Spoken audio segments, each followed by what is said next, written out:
Evening, everyone. It's Matt from Essential Credentials. I'm doing my nominations for the YouTube Hall of Fame. Even though Greg and I run this podcast, I'm going to be asking him to do his own. And I've seen some really cool submissions. This is kind of new for me. I wasn't aware of it last year. I don't think I was as involved in the YouTube community as I am now, as compared to our 90s group. But I've been asked to do some nominations. Just by seeing the YouTube videos that I've seen out, I've been suggested, I guess is how to say it, to do some nominations. Some of my friends have said, you should get on there and put yours out there. I've seen people submit, many people, for nominations. I don't understand exactly if I'm supposed to say 10 or 5, but I'm going to use 3 different criteria to nominate a few people. Not a whole lot. For me, when I first got on YouTube, a big thing for me was finding someone who had a passion for the 90s like I do. And right from the get-go, 2 people stand out for me. And that was Tops 85 401, who is in, these 2 people are already inducted.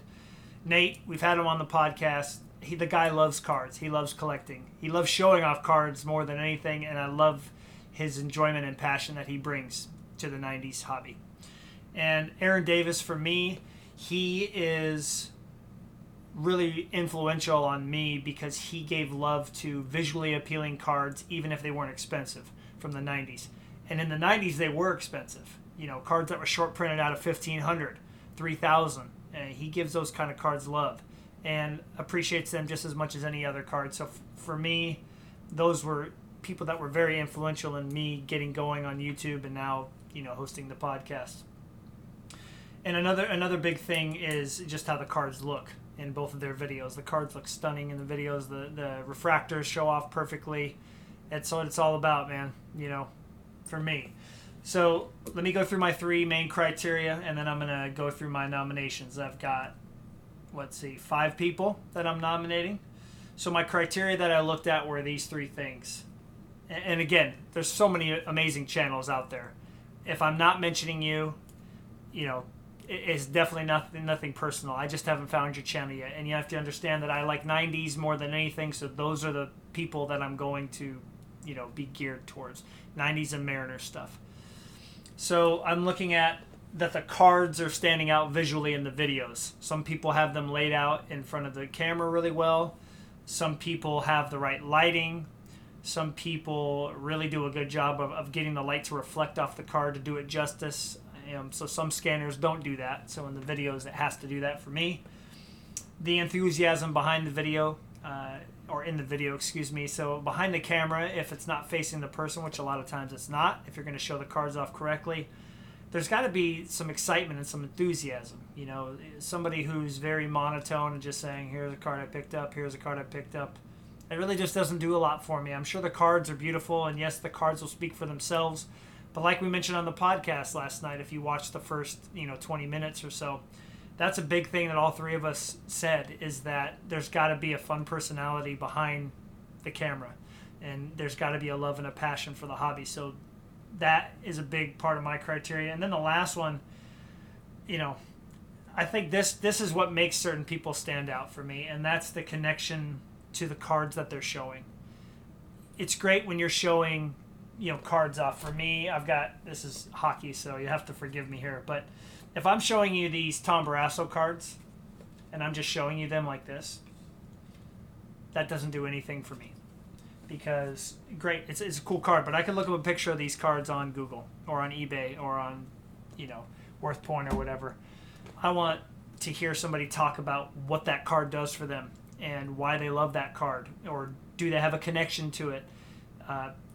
Is there a story behind it? I have that starred here as like kind of a bonus criteria. Is there stories behind these wonderful cards that you're showing off? And if there is, that makes me care about it even more. So anyway, those are my criteria.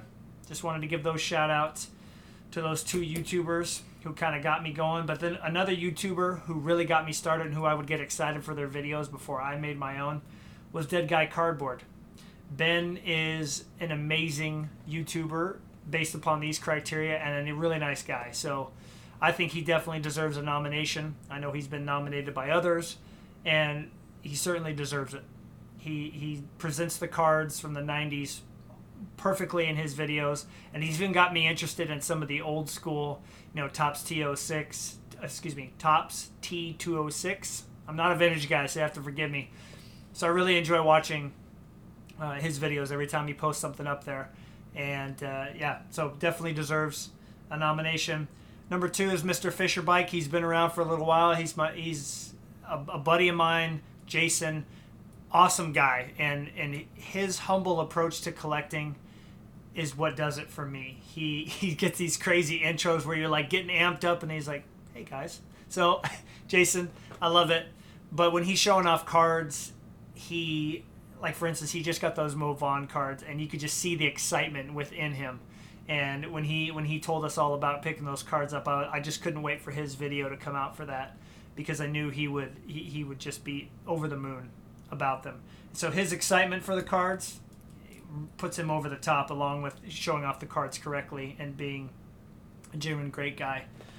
So my third nomination is going to be kind of interesting because he doesn't fit into the 90s mold, but a friend of mine who's a collector here in Sitka said to go check out the Mangini Collection. And he's mostly a vintage guy, but his enthusiasm again for the hobby and just for collecting, and he's got a great background behind him, and even though he shows off cards rather quick, he has just pure joy when he's showing off the cards, and I think he definitely deserves a nomination. He's somebody whose videos I'll watch even if it's not 90s related or there's no refractors or anything, and try to learn something about.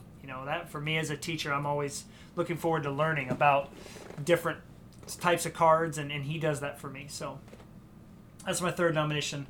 Number 4 is Weight 333, and Ben has an amazing Bonds collection, and I'm really excited for him. If he doesn't get inducted this year, his videos are going to take off because he's got a new camera set up down in his man cave with all of his Bonds stuff around him. Again, the cards standing out visually, and in having, if you're going to be filming like this, you want to have something behind you, like my shelves that are in progress back there, that really stands out and gets people curious about your collection. And Ben is just a very, very knowledgeable guy when it comes to the 90s. And I've watched many of his videos to learn what cards I should be going for. I did, at least, back when I first got into the hobby. And my last nominee is going to be I Collect Ichiro, Ray. Again, he fits all these criteria. He shows off the cards really, really well in his videos. He's really chill, but he's got good enthusiasm for Ichiro. And, of course, I have a little personal connection with Ichiro. The 2001 Mariners are very special to my heart. I have a small Ichiro collection because of him. And, of course, again, he talks about the connection that he's got with all the cards and why he's excited to have every card in his collection. So those are my nominees, those 5. I'll link their channels in this video. And for anybody that's nominated us, the Essential Credentials, we really appreciate that. We're really just getting off the ground. I think this year is going to really be a special one for us. We've got some really fun guests that we're going to try to get onto the show. The next episode is going to be unlike anything you've ever seen. I'm really, really excited about it. And again, thanks for all your continued support towards our channel. We really are enjoying this journey that we're on. And we hope that you're learning new things about the 90s and all the different players that played in that era. So take care, everyone. Thank you.